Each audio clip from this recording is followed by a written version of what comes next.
Not everything in your home can simply be set down on the floor.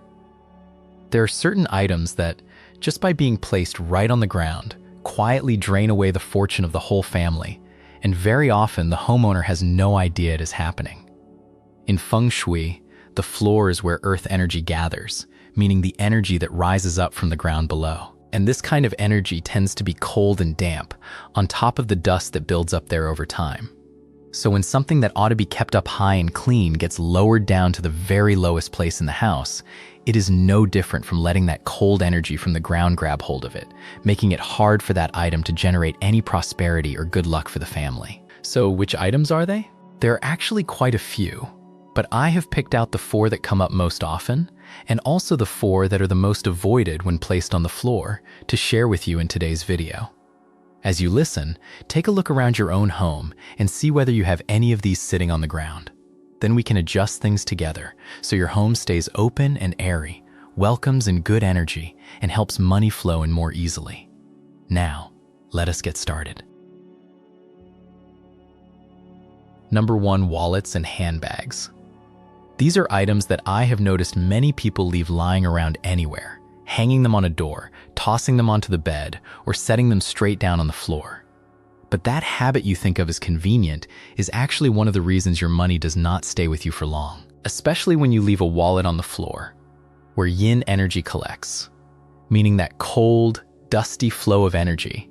Your little treasury cannot multiply or build up over time.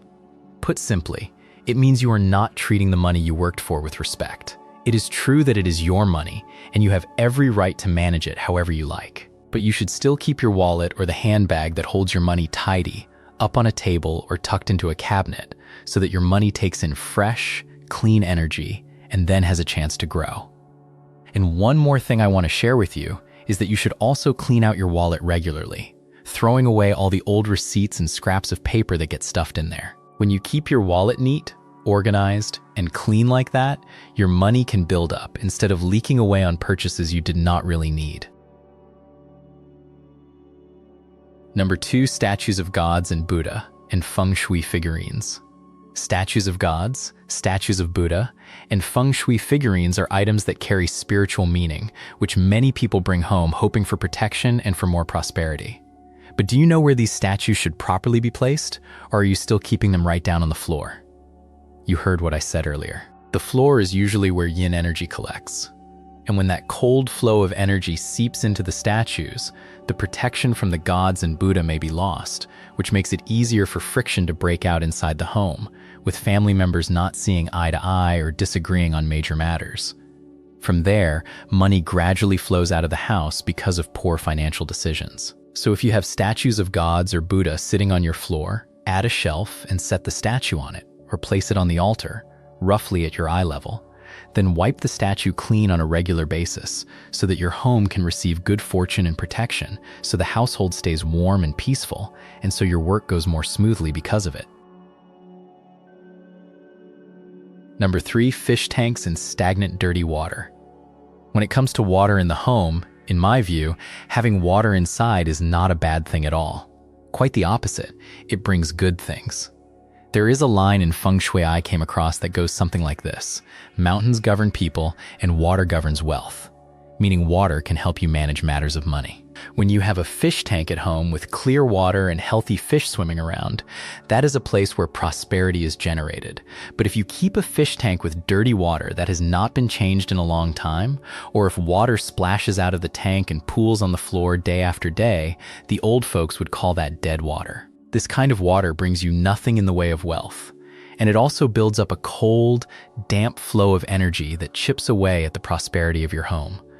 When it comes to money, your household finances may always feel shaky, with every dollar you earn going straight back out to something that needs paying, making it hard to ever get ahead. When it comes to health, a damp spot like that eventually breeds foul energy, meaning polluted energy, and when it gets into the body, it can leave your mind less alert and your sleep less restful, which holds your work back and makes it hard for money to grow. So how do you fix it? With a fish tank, keep the water clean and clear, and you can add a lid to stop water from splashing out onto the floor. At the same time, make the effort to change the water on a regular schedule, keep the fish healthy, and place the tank in the living room somewhere open and airy on a shelf at about chest height. And one more thing to keep in mind. Do not put a fish tank right at the foot of the altar. Above it, there is incense smoke, which belongs to the fire element, and below it, there is water, which belongs to the water element. The two naturally clash, and incense ash often falls down and dirties the water, which makes the fish more likely to die. And if you have buckets of water around from mopping the floor, pour them out as soon as you are done and turn them upside down to dry. Do not leave dirty water sitting overnight. When you keep your floors clean and dry, that is when you are turning your home into a place that draws in peace, good luck, and prosperity. Number 4, broken or damaged mirrors. Try standing up and taking a look around your home for a moment. Is there a mirror that is broken, cracked, or damaged and still sitting on the floor, never thrown out? A lot of homes have a mirror that cracked or broke but never got tossed. It just gets propped up in a corner, leaned behind a door, or shoved under a cabinet and left there day after day. In Feng Shui, these cracked and broken mirrors are one of the things to avoid.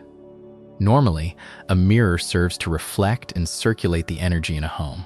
But once it is broken or cracked, and it is lying right against the floor where a lot of yin energy and dust collect, it reflects the flow of prosperity in a distorted, broken up way, which makes it hard for money to stay once it comes into your home. On top of that, a broken mirror on the ground works like a magnet, pulling in negative energy and then blocking wealth energy and good luck from stepping into your home, which can leave your business running into obstacles. Beyond that, the sharp edges of a broken mirror also generate harmful energy, which can leave the people in the house short-tempered and getting into friction and disagreements with one another. So if you have a mirror at home that is broken, cracked, or damaged, do not leave it on the floor any longer. Sweep up the pieces with a broom or a thick cloth, then wrap everything up tightly in a red cloth or a piece of dark fabric. Once it is wrapped, bury it in a corner of the yard or take it to a public trash bin away from the house. Finally, clean and wipe down the corner where the mirror had been sitting to clear the energy in that spot. That helps you resolve the bad luck, gives your home its peace back, so money can find its way to you and you can seize opportunities at work a little faster. As you can see, the items above may be small, but they carry a large amount of energy, enough to change the flow of money and luck in your family. So starting right now, roll up your sleeves and tidy up every corner of your home so it becomes a place full of fresh energy that invites prosperity and abundance in and keeps them there for the long run. And after this video, if you still have questions, or if there is a Feng Shui topic you would like us to cover in future videos, leave your thoughts down in the comments below so we can discuss it and share more together in the next videos. Wishing you and your family health and happiness always. Goodbye, and I will see you next time.